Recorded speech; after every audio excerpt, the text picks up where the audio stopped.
अशा नवनवीन रेसिपीजचे व्हिडिओ पाहण्यासाठी व्हिडिओला लाईक करा, शेअर करा, त्याचसोबत चॅनलला सबस्क्राईब करा आणि बेल आयकॉन दाबायला विसरू नका। नमस्कार, सिद्धीज किचनमध्ये आपलं खूप खूप स्वागत। आज आपण बनवणार आहोत मेथीचे पराठे। तर हे मेथीचे पराठे अतिशय खुसखुशीत, मेथीचा कडवटपणा न लागता हे पराठे आपण बनवणार आहोत। तसेच हे 2 ते 3 दिवस टिकतात, त्यामुळे प्रवासासाठी अतिशय सोयीस्कर पदार्थ आहे।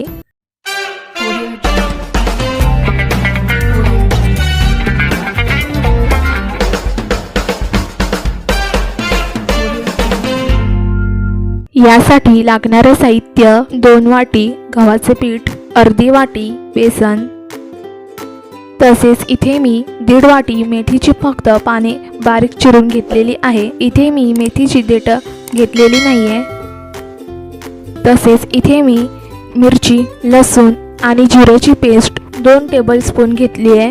2 टेबलस्पून पांढरे तीळ, चवीपुरता मीठ आणि 4 ते 5 टेबलस्पून तेल। तर पहिल्यांदा एका भांड्यामध्ये घेऊयात गव्हाचं पीठ, मग यामध्ये घेऊयात बेसन। बेसनामुळे पराठे खूप खुसखुशीत होतात आणि मेथीचा कडवटपणा निघून जातो। पांढरे तीळ, हिरवी मिरची, लसूण आणि जिऱ्याची पेस्ट, इथे मी 4 ते 5 हिरव्या मिरच्या, 5 ते 6 लसूण पाकळ्या आणि 1 चमचा जिरं घालून पेस्ट बनवली आहे। चवीनुसार मीठ, हळद, लाल तिखट आणि बारीक चिरलेली मेथीची पानं। मेथीची पानं बारीक चिरून घ्यायची आहे, म्हणजे पराठे आपल्याला छान लाटता येतं। आपण हे आता व्यवस्थित मिक्स करून घेऊयात।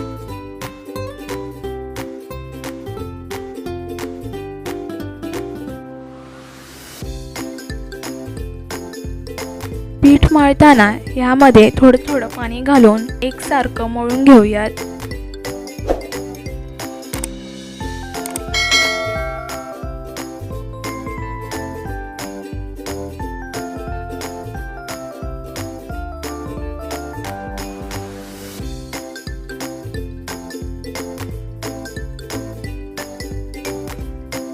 हे मिक्स झाल्यानंतर यामध्ये घालूयात आपण 2 ते 3 चमचे तेल। तेलामुळेही खुसखुशीतपणा छान येतो आणि पराठे टिकण्यास मदत होते। तर तेल त्यावर व्यवस्थित आपण पिठाला चोळून घ्यायचं आहे। अगदी पोळीला म्हणजे चपाती बनवताना जसं गोळा बनवतो तसं गोळा बनवायचा आहे।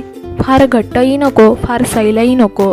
तर अशा प्रकारे आपलं पराठ्याचं पीठ भिजवून तयार आहे आणि हे पीठ साधारण 10 ते 15 मिनिटं सेट व्हायला ठेवायचं आहे, म्हणजे सगळं जे मिश्रण आहे आणि जे इन्ग्रेडियंट्स घातलेले आहेत ते छान एकजीव होतात। 10 ते 15 मिनिटं झालेली आहे। आपलं पराठ्याचं पीठ छान सेट झालंय। आता आपण याचे पराठे बनवू।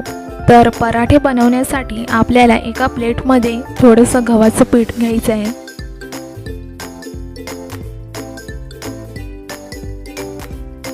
पहिल्यांदा आपल्याला हात गव्हाच्या पिठामध्ये बुडवून घ्यायचा आहे आणि अगदी चपातीला करतो तसं छोटासा एक गोळा घ्यायचा पराठ्याच्या पिठाचा आणि तो गोळा गव्हाच्या पिठामध्ये डीप करायचा व्यवस्थित आणि याची आपण छोटीशी बारीक पोळी लाटून घेऊयात आणि यामध्ये अगदी थोडंसं तेल घेऊन ते पसरवायचं आहे आणि आपण घडीच्या पोळीला कशी घडी करतो तशी घडी करायची आहे आणि हे आपण परत एकदा गव्हाच्या पिठामध्ये डीप करून घेऊयात। त्यानंतर त्याचा पराठा रोल करायचा। तुम्हाला हवं तर तुम्ही त्रिकोणी आकारही देऊ शकता किंवा त्याला गोलही आकार देऊ शकता पोळीसारखं। मध्ये मध्ये पीठ लावायचं, म्हणजे पराठा पोळपाटाला चिकटणार नाही। जर तुम्ही प्रवासाला पराठे नेणार असाल तर थोडेसे पातळ लाटावे, म्हणजे ते 2 ते 3 दिवस आरामात टिकतात। मला पराठे पातळच आवडतात, म्हणून मी पातळ पराठा लाटून घेतलाय। तवा मी ऑलरेडी मध्यम आचेवर गरम करत ठेवलेला होता। आता मी त्यावर थोडंसं तेल घेऊन आपण हा पराठा भाजून घेऊयात।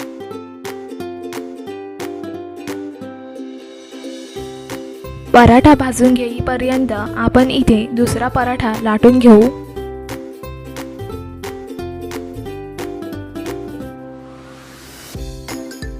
त्यानंतर दोन्ही बाजूने भाजून मी अगदी छान खुसखुशीत पराठा भाजून घेते. कच्चा पराठा ठेवायचा नाही. पराठा जर कच्चा राहिला तर मेथीचा कडवटपणा येतो पराठ्यामध्ये. दोन्ही बाजूने तेल किंवा तूप सोडून तुम्ही पराठा भाजू शकता. अगदी चपाती भाजतो तसंच इथे पण भाजून घ्यायचं आहे. त्यानंतर इथे आपला दुसरा पराठा देखील लाटून झालेला आहे.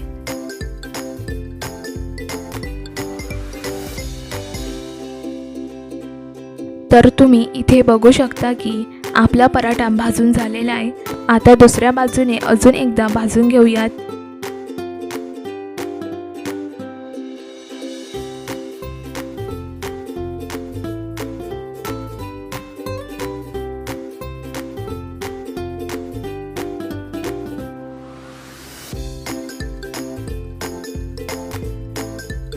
तर अशा प्रकारे आपला पराठा दोन्ही बाजूने छान भाजून तयार आहे.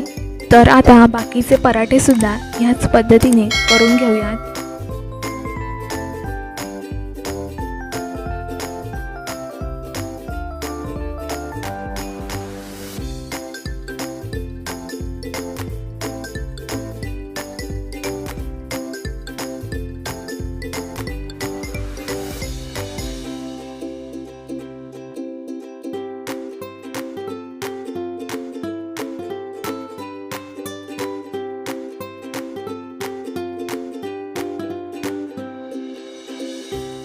त्यानंतर त्याला मी एका सर्विंग प्लेटमध्ये काढून घेते.